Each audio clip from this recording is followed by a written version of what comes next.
morning guys! Welcome back. Ayan. Pumasok si Carla. It's Sunday. Sobrang sunny ngayon. Ayan. Nakapaglinis na kami ng mga CR. Eto, tiklop naman ng mga nilaban. Ayan. So, medyo nalinis na natin yung CR. Punta lang kami dito sa naglalaba pa kami ng konting mga natira. Punta lang kami rito sa dollar store kasi nga liligpit pa tayo dyan sa baba. Na si Jermaine nag-iintay na. So yan, punta lang kami rito sa dollar store para makabili ng mga kailangan, lalo na kasi yung mga winter jacket na lalagay namin doon sa mga plastic para hindi siya madumihan or hindi na kailangan laban after na summer pag gagamitin na uli. So samahan nyo kami ni Jermaine, punta lang kami ng dollar store. Ito yung kailangan namin magkano na? 5 na. Dati magkano yan? $2.50. Mahal na. God. Ano pa yung kailangan natin yung sa babacuumin?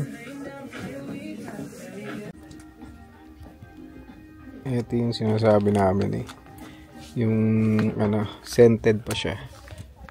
$2.50. Yan. Babacuumin mo siya. Maraming sizes yun. Parang large. Dalawa lang pala. Large tsaka XL. Yan. Gandang gabi guys. Ayan siya, sarap ng hayahay. Nato ka din. Nato ka, gano'n na kasi kanina umaga. So nagluluto ako ng ulam namin today. Ayan. Ay, hindi pala kita. Ayan. Chicken pastil. Naipakita ko na paano paggawa nito. Pero tutulong sa inyo yung paggawa ng ng embutido. Hindi ko maalala kung na-share ko na yung recipe ko na embutido. Pero yan, pang baon naman nila bukas. So yun ingredients ko. Carrots, red pepper, green pepper, celery, garlic, onion. So roughly chop lang yan kasi ko naman yan gagamit ako ng chopper. Tapos sweet relish. Sweet green relish. Tsaka syempre giniling. So, lalagyan ko rin ng hotdog pala yan. At saka raisin. Pero yung raisin hindi masyado. Konti lang. Hindi ako mahilig sa raisin So, yan. Ano pa bang kulang nito? Yung iba naglalagay ng itlog at saka yung boiled egg ba sa gitna. Pero ako hindi ko nalalagyan. Pero yung giniling ko, lalagyan ko ng itlog para mag-set siya. At saka ano pa ba yung nilalagay? Yung iba nagbibigyan lalagay ng luncheon meat. Pero dahil wala akong luncheon meat, hindi ko na siya lalagyan. Nasa inyo na. Optional naman yun Yan. Anong gulay daw yan? Kasi nagsotay ako ng cabbage sa pinaglutuan ko nito. So, nagtira ako ng konting chicken pastil. Sinahog ko dito. Para may gulay tayo sa katawan. Lagyan na natin sa katawan. Kailangan natin yung gulay-gulay kahit na paano. Si Jonas nakatulog. Nag-live kasi siya. Okay. Gutom. Kanya-kanya sila ng pagkain kanina Kanina yung tirang fish taco yung kinain ko. May tira kasi kahapong ulam na yung ginagawa ko na parang beef stir fry na parang Korean style. Naman. Kasabi ko, kasi may tira ang dami. Yun na lang din yung lamin ng lunch. Kanya-kanya pala sila ng kinain. Nakanain mo din taco, yung tira kagabi. Fish taco. Si Jermaine, ikaw na. Noodles, tsaka yung kimchi na maybe. Beef stir fry na kimchi. Si Jonas. Sinawag yung natirang kanin. Tapos nag-itlog, tsaka itlog. Isang fish fillet. Fish fillet, ay yung pang taco. Solve, kanya-kanya sila ng luto May tira pa uli. Baho na yun. Ayan. Ayan, ito naman. Tapos mamaya gawin natin yung embutido. Yung embutido, maganda yan kung pambapambaon. Lagay lang sa fridge yung ibang matitira. Sa freezer. Lutuin lang yung kung ano lang yung kailangan. Ito, habang tumatagal to, sumasarap to eh. Mas masarap nga pag kinabukasan eh. Mm. Yung chicken pastil. Kaya na. So, yun, gamitin ko na yung chopper para dito sa mga gulay. So, like sabi ko, garlic, celery, onion, peppers, carrots ang nilalagay ko ron sa na panimplang gulay. Tapos, lalagyan ko ng relish, salt, pepper, raisin, tapos oyster sauce. Yung parang manamis-namis ng ng embutido, dito yung nagagaling. Sa relish. Tapos ito yung chopper na ginagamit ko. Black and Decker yan. Tagal na nito. Parang nasa apartment pa ata kami nung nabili namin to. Sa Walmart lang yan. $10. Ewan ko ngayon kung magkano na presyo nito. Mas madali yan eh. Dati ginagawa ko, chinachop ko ng pinong-pino. Mas matrabaho. Ito, saglit lang. Yun nga lang maingay.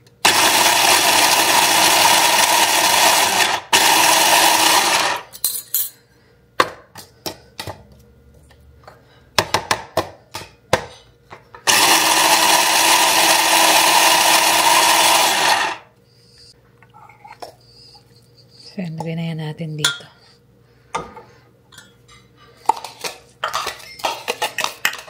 Ito, tansyahan lang to. Depende kung gaano karami. Yung karne ko ata parang nasa 1 kilo.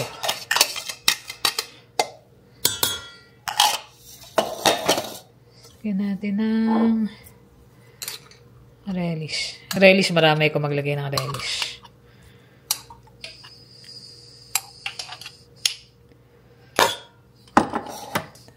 Itlog. Pag nagbibiya ako ng itlog sa mga ganyan, dahan-dahan ko tinitignan. Kasi baka mamaya makatsyempo ng sira yung itlog. Sayang yung mixture mo.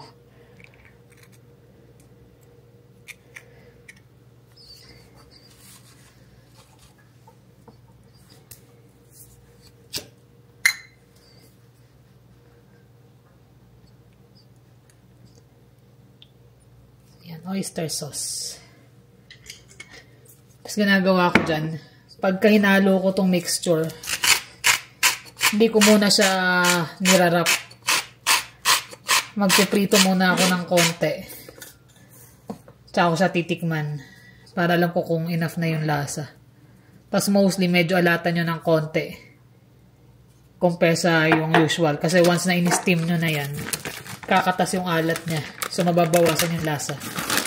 Kaya kailangan nga siya. Season ng maayos. Tapos raisin. Yung raisin ko ganyan lang karami. Hindi ako mahilig sa raisin kasi.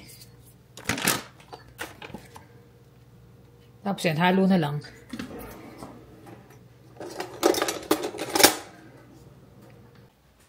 So yan na yung mixture. Okay na yan.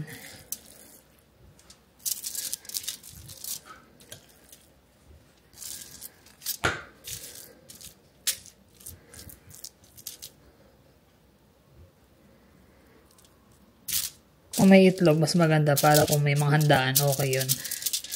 Pero wala na akong time para mag-boil ng itlog at maglagay niyan.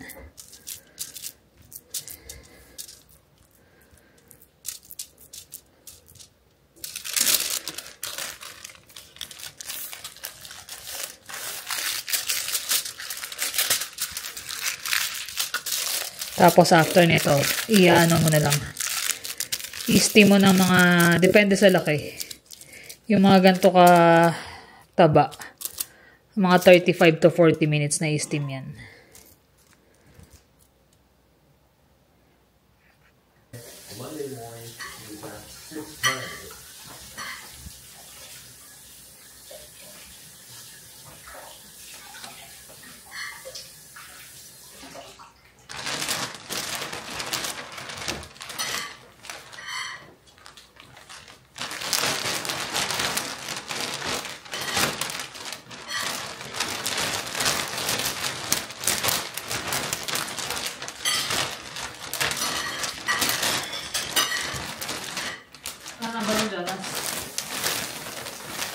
Di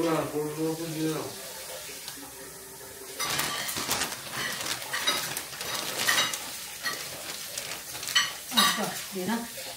Wala ko eh.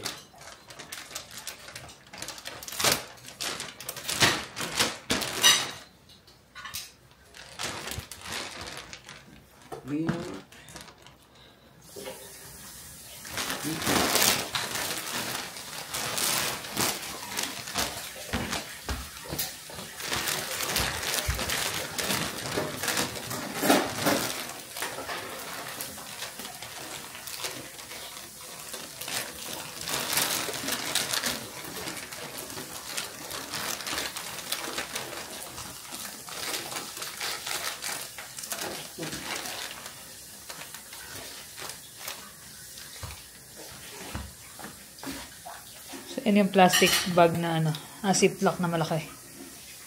Na nabili nila sa Dollarama. Magkano isa niyan? 250. Ay, gusto na kumain dyan. Sipsipin mo na to. Paano masisipsip to? Mura na rin yan, lalo pa ganyan. Sakto, after ng bakasyon namin, winter, start na halos ng lamig dito. At hindi na siya marurumi yan. Iwan na lang yan dun sa ano. Gamitin namin ito. Itong vacuum.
Ganun lang. Maganda rin to pag ano, pag bibiyahe maglalagay sa maleta. Sa pagkahay, maganda. Kasi siksik na siksik. Magpapalay dyan ng mga damit. Kapal na pag tinago.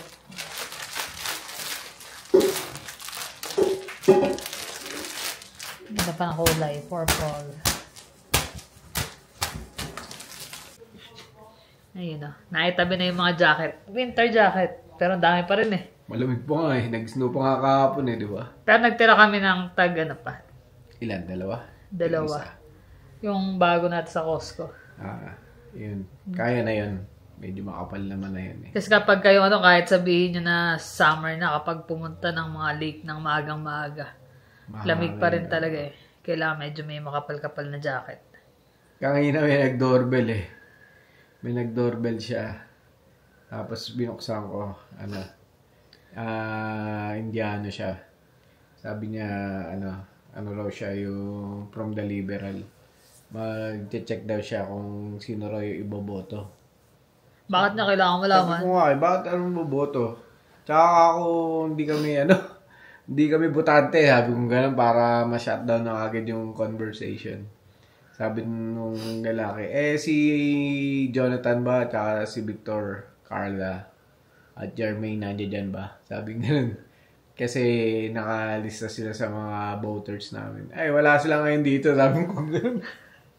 Ako lang nandito ngayon. Umalis na. Umalis na.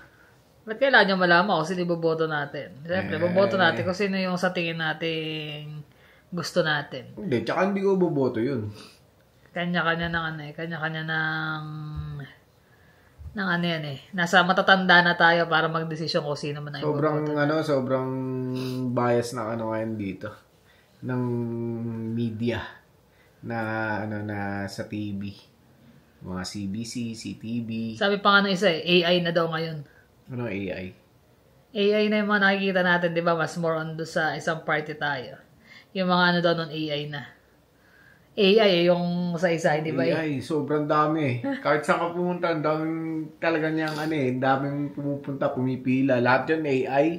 Pati yung mga ini-interview ng Rebel News, tsaka ng Hindi naman natin maano kasi iba-iba talaga ng paniniwala. Siguro sila yung paniniwala nila. Tsaka hindi lang basta mga born and raised na Canadian yung mga nakapila doon sa pila. May mga Chinese, maraming immigrants, mga African, mga Pilipino. Di na sa kailangan na natin magising. Ang laki na ng binagsak ng ekonomiya ng Sobra. Ng Canada. Kailangan na magkaroon ng talaga. Tsaka diretso si Polyev magsalita, sinasabi niya talaga. Kagaya kanina umaga naglabas siya. Pag ako nanalo na as in Prime Minister, magkakaroon siya ng policy or batas na hahabulin yung mga corrupt na politiko. Tsaka yung previous government na sana nga magkatotoo yun para may managot doon sa mga nawalang pera. Laki, parang ginawang ginawa ng yung mga tulong na binibigay sa ibang bansa, ginawa parang yun ang ginawang reason para makakurakot. Ginagawa nila, pinopost nga nila yung mga binibigyan nila na bansa. Pero wala namang clarification dun sa binigyan na bansa kung natanggap ba nila yung ganito, ganyan. Kasi syempre, sasabihin nila, salamat sa mga nyo. Sa dami na, wala namang masama na tumutulong talaga ang Canada. Pero mas marami ng mga Canadian ngayon na kailangan na rin ng tulong. Dahil sa sobrang hirap na rin ng Kasi nga nag-start yan dun sa pagbukas na ng immigration, talagang dumagsa na wala naman silang pabahay na enough na pabahay na para doon sa mga hospital, yung mga syempre pag dumami ang tao tapos hindi handa ang isang bansa para i-accommodate yun, hahatakan talaga lahat. Hatak lahat. Yan. Kaya nga sana, malalaman na, malapit na election. Kaya yung mga, kumbaga, kanya-kanya tayo, matatanda na tayo. Boboto natin, yung sa tingin natin na... mag-isip-isip din kayo, syempre. Hindi naman namin kayo pinoforce na siya yung iboto niya, pero, timbangin yung both sides of the, kasi dalawa lang yan, yung si Jagbin, hindi naman talaga mananalo yung isang yun. Dalawa na lang naglalaban. Dalawa lang naglalaban. Kaya lang, nakikita nyo talaga, hindi siya, minsan nagpo-post siya sa mga, rally, ganyan. Tapos yung mga question, mga, hindi mga independent na media yung pinapapasok niya. Dapat, wag lang kumbaga, wag lang main media yung pinapanood natin. Hindi, panood din natin iba. Main media na nga yung kumbaga may mga pangalan ng media na yung nagka-question sa kanya. Pag hindi niya nagustuhan yung question, hindi niya sinasagot. Or sasagutin dapat maging niya. Transparent, di ba? Na iba, huwag kayong maniniwala sa mga naririnig nyo, huwag kayong naniniwala sa mga nababasa nyo. Golden news, mga ganun. Iba naman, mga todo, kasi nga, negosyante daw. Yun na nga, negosyante. Siyempre, pa-priority niya yung sarili niya. Ay, siyempre. Negosyante. Isipin Hindi, niya may sabi nila, pro-negosyante rin daw ang mga conservative. Ang negosyante kasi, pag sinabi mong negosyante, magpo-produce yan ng trabaho. Pag nagnegosyo yan, magpo-produce ng mga investment, trabaho. So, sino yung makikinabang? Di yung mga maliliit din, magkakaroon din sila ng trabaho. Mas daming trabaho, mas marami mas marami ang makakakuha na. Ngayon, bagsak na talaga, daming unemployed. Pag dumami ang trabaho, di mas maganda para sa economy. Kakati nila yung tax. Yung tax, kakati ng isa, parang 1% lang, 2%. Yung isa, 15%. Saan ka boboto? Siyempre, doon sa mas malaki yung kakati na tax. Para makabawi ka doon sa mga nawala mong, yung mga binayad mo, tapos pinamigay lang. Wala. Ay, nako. Kaya maging mapanuri. Tsaka yung mga ganun na kumakatok-katok sa bahay, hindi naman natin obligasyon na sagutin din sila Kasi ba't tayo sasagot sasagot dun? Wala naman sila karapatan para... Kaya pala nang pauwi ako, may nag-doorbell. Kasi mayroon ako notification sa phone ko pag may nag-doorbell. Yung pala yun daw yun. Tapos Kailangan malaman ko sino ang iboboto. kahit sa amin, para-pareho kaming trabahador sa amin. Pag kami, nagla-lunch, ganun Yun din ang usap-usapan. usapan. Oo, lahat doon sa amin, puro Ramdam kasi ng lahat yung conservative. yung laki ng hinirap, kumbaga, laki ng pinagbago ng economy ng Canada. One decade ba naman na kaya, Na pamumuno pero bumagsak. Yung mga maghihigpit talaga ang immigration pag sila nanalo sa Pero ipapatas naman lang na ng ipapatas proseso yan, niyan, hindi yung Hindi naman basta kakat yan kasi kailangan din naman natin bago magpapasok uli ng panibago, yung mga nandito yun ang unahin, di ba? At saka yung dapat papasukin, yung talagang kailangan na tao, yung mga talagang magtatrabaho, hindi yung pupunta lang dito para gamitin yung healthcare system ng Canada or Maraming ganun maraming mga nakikinabang ng na wala naman hindi naman dapat, di ba?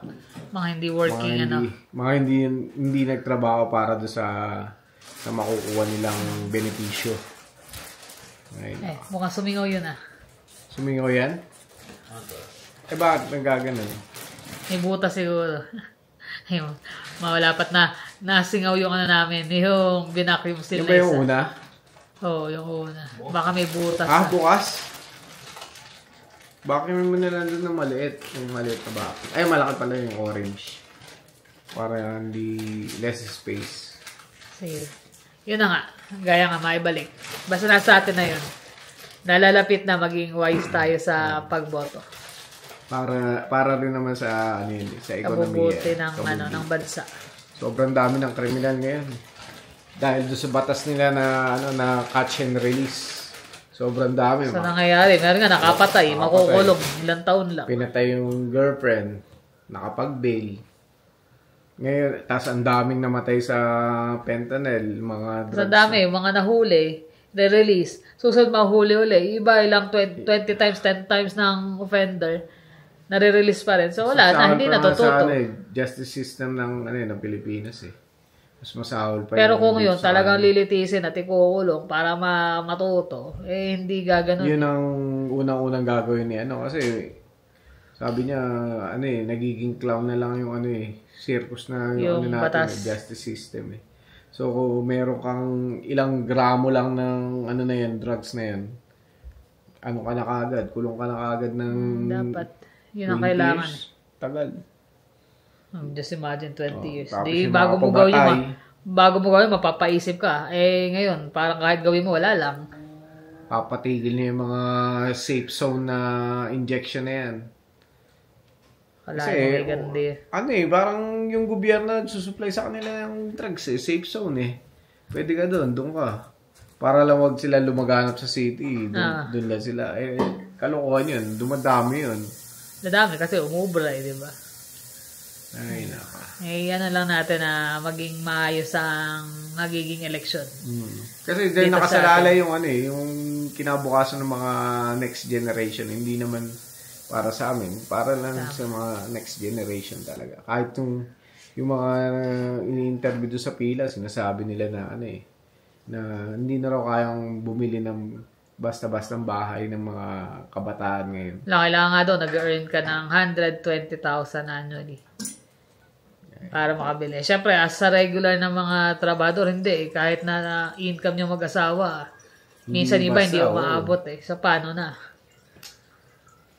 Paano mangyayari? Tapos, tax nyo, laki-laki pa. Trabaho ka ng trabaho. Pinapayaman mo lang yung gobyerno na puro tax bayad mo. Wala masama sa tax, pero huwag naman ganun kalaki. Grabe naman. Sobra nga laki. Yung tax okay lang kasi doon natin nakukuha yung mga free healthcare, yung mga Okay nga pero wag lang yung too much na misan. Overtime ka na. Parang mas malaki pa yun. Mas malaki pa yung napupunta sa kaysa sa pinagtrabahuan mo. Kumbaga, walang masama doon. Basta maging patas lang. Maging enough, sakto na hindi na yung tipong di mo na na-enjoy yung pinaghihirapan. Sabi nga minsan nag-earn lang ng minimum. After ilang years, nakakabili na ng bahay. Bakit ngayon? Triple job na, hindi pa rin. Ayun na nga Ganong katindi ang pinagbago ng ekonomiya So yun lang, sana kahit sa Pilipinas din na magiging election, maging mapanuri po tayo. Na-share. Tawa nga ako din, napanood natin yung YouTube nung nakaraan, yung mga funniest moment eh. Pati si Mocha Uson mo yun. Yung mga kabastusan na comedy na hindi mo malaman eh. Cookie ni Mocha na. Oo. Ay, mga gano'n, mag-ano ka ba ng gano'n, di ba? Parang sagwa naman nun. Bigyan daw ng jacket pag may problema sa sa Senado, sabi ni Really na William eh. Ay, nako. So, good luck na lang para sa ating pare-pareho. Pareho. Diyan nakasalalay yung susunod Tsaka na kailangan natin generasyon. talaga maging knowledgeable doon sa mga boboto natin. Sayang eh. Tsaka kung sino nasa isip nyo yun ng ano nyo. Huwag kayo magpapadikta sa Padikta. sasabihin ng iba. Iba. Kasi iba-iba tayo ng paniniwala eh. Kung nakikita nila yung kabilang side ng isa, di syempre, iboboto nila. Pero, depende sa'yo talaga. Hindi, pag-isipan mabuti kasi nararamdaman nila eh. Ano ba nangyari sa ilang taong pamumuno ng liberal, di ba? But sana kung maganda eh. Okay lang, magstay sila kahit na ilang taon. Wala eh. Pabagsak eh. Pabaliktad ang nangyari. Yan lang naman guys. Ang aming chika-chika for today. Finally, tatabi na namin ang mga pang-winter jacket. Ay, naman. Bigyan ng jacket yan. Ayun, ang dami namin ano. Actually, nagpamigay pa kami, tsaka nag-donate. Pero ang dami pa rin. Marami pa rin. Mga iba, lumiliit na. Yung iba naman, gusto mo pa rin gamitin kasi komportable. Ganda eh. Gaya ng jacket na yung gray ko. Ilang taon na, simula dumating kayo dito. Galing pa sa surplus yan sa Pilipinas. 2015. Hanggang ngayon, gamit ko pa rin. Sa kanya yun eh. Lumiit. Lumiit ba yun? Hindi, maliit talaga. Maliit talaga. Maiksi talaga. Sa akin napunta. Dahil sa akin, sakto-sakto. Hanggang ngayon, gamit ko. Hindi ko siya ma-let go. Kahit sabihin niyo kung luma na. Pero ganda pa rin kasi ng quality. Kaya, ayun. Paano guys? Maraming salamat sa inyong panonood. Ingat kayo lagi. See you on the next vlog. Bye.